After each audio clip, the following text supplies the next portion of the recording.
Hello friends, ನಮಸ್ತೆ. Welcome to my channel. ಇವತ್ತು ನಾನು 1ನೇ ತರಗತಿಯ ಭಾಗ 1 ಒಂದನೇ ಪದ್ಯವನ್ನು ಹೇಳ್ತಾ ಇದ್ದೇನೆ. ನೋಡಿ, ಇಲ್ಲಿ 1ನೇ ಪದ್ಯ ಹೆಸರೇ ವಂದನೆ. 1ನೆಯ ಪದ್ಯ ಅಂದರೆ ಮೊದಲನೇ ಪದ್ಯದ ಹೆಸರು ವಂದನೆ. ಅದನ್ನು ಬರೆದಿರ್ತಕ್ಕಂಥವ್ರು ಕವಿ LK ಕಂಬಾರ ಅಂತ ಆ ಕವಿಯ ಹೆಸರು. ಈಗ ಈ ಪದ್ಯವನ್ನು ಹೇಳೋದಕ್ಕೂ ಮುಂಚೆ ನಾವಿಲ್ಲಿ ಒಂದು ಪಾಠ ಪೂರ್ವ ಚಟುವಟಿಕೆ ಅಂತ ಇದೆ, ಅದನ್ನು ನೋಡೋಣ. ಆ ಪಾಠ ಪೂರ್ವ ಚಟುವಟಿಕೆಯಲ್ಲಿ ಮೊದಲನೇ ಮೇನ್ ಮೇನ್ ಏನಿದೆ ಅಂದರೆ ಚಿತ್ರ ತೋರಿಸಿ ಪದ ಹೇಳಿಸಿ ಅಂತ. ಯಾವಾಗಲೂ ಚಿಕ್ಕ ಮಕ್ಕಳಿಗೆ ಚಿತ್ರವನ್ನು ತೋರಿಸ್ಬಿಟ್ರೆ ತುಂಬ ಖುಷಿ ಆಗುತ್ತೆ ಅಲ್ವಾ. ಆ ಪಾಠದಲ್ಲಿ ಯಾವ ಯಾವ ಪಾತ್ರಗಳು ಬರ್ತವೋ ಅದನ್ನು ಮೊದಲನೇದಾಗಿ ಚಿತ್ರಗಳನ್ನು ಕೊಟ್ಟುಬಿಟ್ಟು ಅದರ ಹೆಸರುಗಳನ್ನು ಕೂಡ ಇಲ್ಲಿ ಕೊಡ್ತಾರೆ. ನೋಡಿ, ಇಲ್ಲಿ ಒಂದು ಮೊದಲನೇ ಚಿತ್ರ ಇದೆ. ಏನಿದು? ತಾಯಿ. ಎರಡನೇ ಚಿತ್ರ ರೈತ. ಮೂರನೇ ಚಿತ್ರ ವೈದ್ಯ. ನಾಲ್ಕನೇ ಚಿತ್ರ ಸೈನಿಕ. ಐದನೇ ಚಿತ್ರ ತಂದೆ.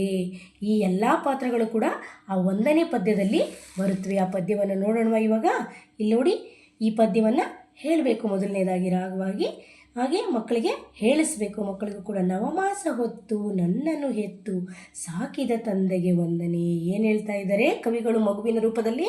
ನವಮಾಸ ಅಂದರೆ 9 ತಿಂಗಳು ಹೊತ್ತು ಹೆತ್ತಂಥ ನನ್ನ ತಾಯಿಗೆ, ಸಾಕಿದಂಥ ನನ್ನ ತಾಯಿಗೆ ನಮಸ್ಕಾರಗಳು. ವಂದನೆ ಅಂದ್ರೇನು? ನಮಸ್ಕಾರ ಅಂತ ಹೇಳ್ತಾ ಇದೆ. ಹಾಗೆ ಎರಡನೇದಾಗಿ ಮೈ ಮುರಿ ದುಡಿದು ನನ್ನನ್ನು ಸಲುಹಿ ಬೆಳೆಸಿದ ತಂದೆಗೆ ವಂದನೆ.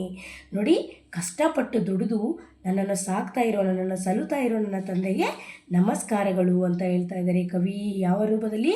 ಮಗುವಿನ ರೂಪದಲ್ಲಿ. ವಿದ್ಯಾ ಬುದ್ಧಿ ಬಾಲ್ಯದಿ ಕಲಿಸಿ ಹರಸಿದ ಗುರುವಿಗೆ ವಂದನೆ. ನೋಡಿ, ವಿದ್ಯೆ ಬುದ್ಧಿಯನ್ನು ಕಲಿಸೋರು ಯಾರು? ಗುರುಗಳು. ಚಿಕ್ಕವರಿದ್ದಾಗ ಗುರುಗಳೇ ಅಲ್ವಾ. ನಾವು ತಪ್ಪು ಮಾಡಿದಾಗ ತಿದ್ದುತ್ತಾರೆ, ಒಂದೇಟು ಹೊಡಿತಾರೆ, ಒಂದು ಮಾತನ್ನು ಹೇಳಿಬಿಟ್ಟು ವಿದ್ಯೆ ಬುದ್ಧಿಯನ್ನು ಕಲಿಸಿದಂತಹ ಗುರುಗಳಿಗೂ ಕೂಡ ನಾನು ವಂದನೆಯನ್ನು ಮಾಡ್ತೇನೆ ಅಂತ ಮಗುವಿನ ರೂಪದಲ್ಲಿ ಆ ಕವಿಗಳು ಹೇಳ್ತಾ ಇದ್ದಾರೆ. ನಂತರ ಬಗೆ ಬಗೆಯ ರೋಗವ ವಾಸಿ ಮಾಡುವ ವೈದ್ಯಗೆ ಮಾಡುವೆ ವಂದನೆ. ಹಲವಾರು ರೋಗಗಳನ್ನು, ಬೇರೆ ಬೇರೆ ರೀತಿಯ ರೋಗಗಳನ್ನು ವಾಸಿ ಮಾಡ್ತಕ್ಕಂತಹ ವೈದ್ಯರಿಗೂ ಕೂಡ ವಂದನೆ ಅಂತ ಹೇಳ್ತಾ ಇದ್ದಾರೆ. ನಿತ್ಯದಿ ದುಡಿದು ಅನ್ನವ ನೀಡುವ ರೈತಗೆ ಮಾಡುವೆ ವಂದನೆ. ಪ್ರತಿದಿನ ದುಡಿದು ನಮಗೆ ಅನ್ನವನ್ನು ನೀಡ್ತಕ್ಕಂಥ ರೈತನಿಗೂ ಕೂಡ ನಾನು ವಂದನೆಯನ್ನು ಹೇಳ್ತೀನಿ ಅಂತ ಹೇಳ್ತಾ ಇದ್ದಾರೆ. ನಾಡಿನ ರಕ್ಷಣೆ ನಿತ್ಯದಿ ಮಾಡುವ ಯೋಧಗೆ ಮಾಡುವೆ ವಂದನೆ.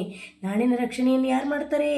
ನಮ್ಮ ಯೋಧರು ಅಲ್ವಾ. ಯೋಧರಿರೋದ್ರಿಂದಲೇ ನಾವು ಇವತ್ತು ಸುರಕ್ಷಿತವಾಗಿರೋದು. ಹಾಗಾಗಿ ಅವ್ರಿಗೂ ಕೂಡ ನಾನು ವಂದನೆಯನ್ನು ಮಾಡ್ತೀನಿ ಅಂತ ಹೇಳ್ತಾ ಇದ್ದಾರೆ. ಈ ಪದ್ಯ ಎಷ್ಟೊಂದು ಅರ್ಥಗರ್ಭಿತವಾಗಿದೆ ಅಲ್ವಾ. ಇಲ್ಲಿ ನೋಡಿ, ತಾಯಿ, ತಂದೆ, ಗುರು, ಹಾಗೆ ವೈದ್ಯರು, ಹಾಗೆ ರೈತ ಮತ್ತು ಸೈನಿಕ, ಇಷ್ಟೆಲ್ಲ ಪಾತ್ರಗಳು ಬಂದಿದೆ. ಇಷ್ಟೆಲ್ಲ ಪಾತ್ರಗಳ ಬಗ್ಗೆ ಎಷ್ಟು ಚೆನ್ನಾಗಿ ಹೇಳಿದ್ದಾರೆ ನಮ್ಮ ಕವಿ LK ಕಂಬಾರ್ ಅವರು. ನನ್ನ ಈ ವಿಡಿಯೋ ಇಷ್ಟ ಆಗಿದ್ದರೆ ನಿಮಗೆ ಒಂದು ಲೈಕ್ ಮಾಡಿ, ಶೇರ್ ಮಾಡಿ, ಸಬ್ಸ್ಕ್ರೈಬ್ ಮಾಡ್ಕೊಳ್ಳಿ. ನಮಸ್ಕಾರ.